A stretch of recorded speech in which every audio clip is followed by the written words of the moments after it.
Yo, what's up, bro? Just about to do a movie review on Baby Driver while driving in my car, bro. I know you probably think Baby Driver's about a baby who drives a car, yo. Well, hell no. It's entirely different, yo.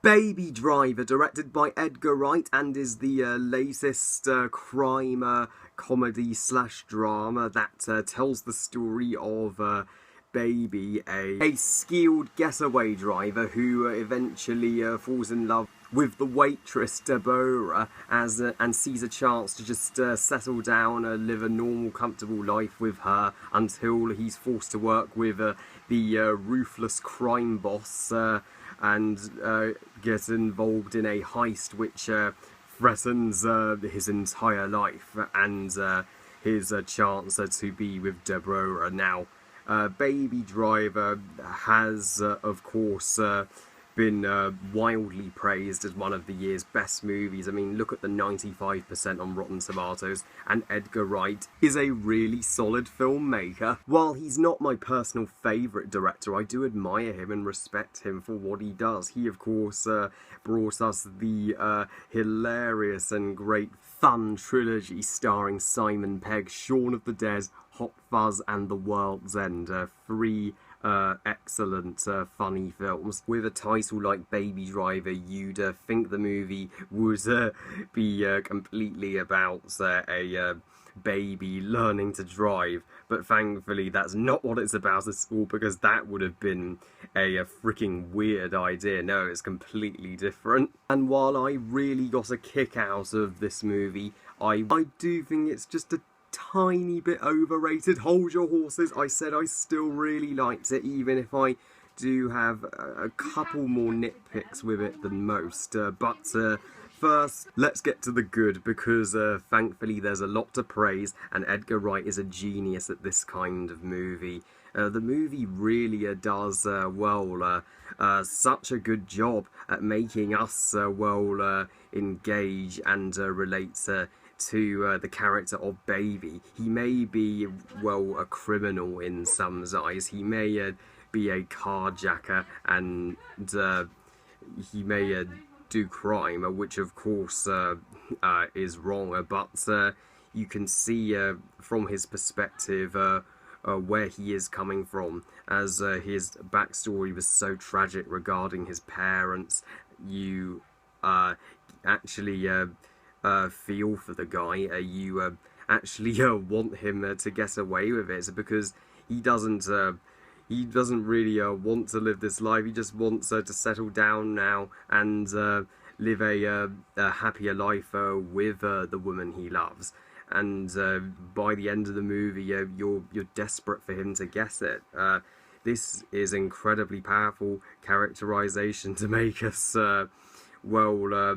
sympathise with a carjacker, and he has interesting aspects about him, how he listens to music to help him get away with it. So the movie doesn't just have a fantastic protagonist. Right off the bat, the cast all around is one of the best things about it. It has a combination of a British and American cast, which I love, as it shows a variety. Lily James, you've got to love Lily James. I was really fond of Deborah in this film. She is a great kick-ass love interest for Baby. I actually felt there was something between these two, as she was his hope for happiness, and she saw the good in him, and she could actually defend herself and hold her own in the action scenes. She may be a bit too perfect a character for some people, but I didn't mind that. Of course, she was Cinderella in the Cinderella remake, and I'm glad she's getting plenty of work. And as well as Jamie Foxx as the violent gang member, he gave me chills. And Kevin Spacey, man, Kevin Spacey is a phenomenal actor. He is a ruthless and awesome kingpin of a antagonist and a villain you love to hate. Kevin Spacey and Jamie Foxx recently stars in some awful movies: Amazing Spider-Man 2 and 9 Lives. Well, thankfully, they've made up for that, and they've stars in movies that they should be starring in. And yeah, all of these characters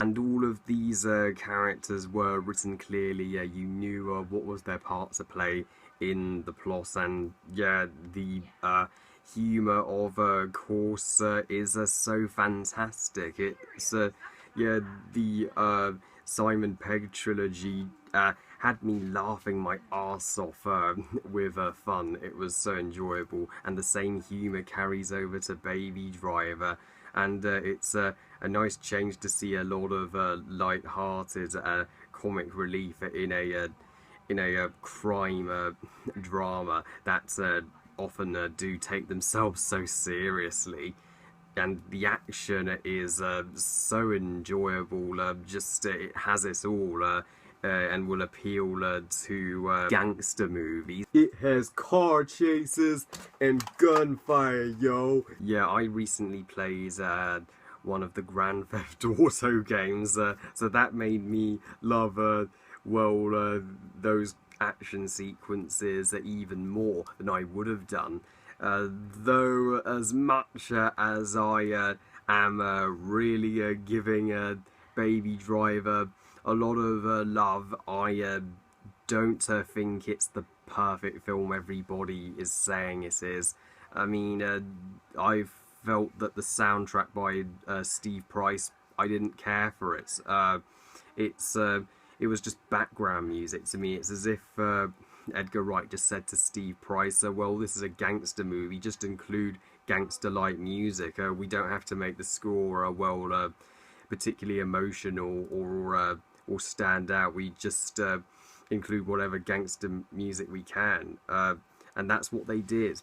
How disappointing.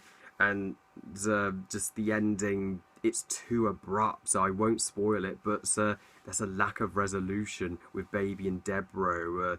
You really want to know how did they settle down to a happy life that they deserve in an epilogue. That really would have made the story feel more complete for me. But those are not too big of flaws, and despite them, I still really liked Baby Driver. Will it make my top 10 best movies of 2017? I'm sure it will make a lot of top 10 lists. Well, we'll see.